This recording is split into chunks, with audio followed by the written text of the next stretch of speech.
আহ ওহ বাবা রে। ইঞ্জেকশন নিলে? হ্যাঁ নিলাম। ব্যথা? হ্যাঁ ব্যথা না, ব্যথা নেই। ব্যথা কি করে থাকবে? ওই নরম হাতে যেভাবে আমাকে ইঞ্জেকশনটা দিল, আহ কি সুন্দর কথাবার্তা, নরম হাত দিয়ে ধরলো আর ইঞ্জেকশনটা দিল। বুঝতেই পারলাম না কি করে যে ইঞ্জেকশনটা ফোটালো, কিছুই বুঝতে পারলাম না।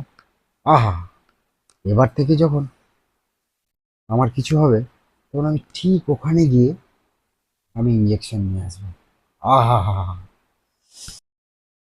কি?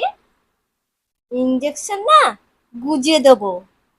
যাওয়া বের করে দেবো, যেও এবার ওখানে। हे प्रभु हे प्रभु हे গুজে हरि দেবো। राम कृष्ण जगन्नाथ प्रेमानंद ये क्या हुआ।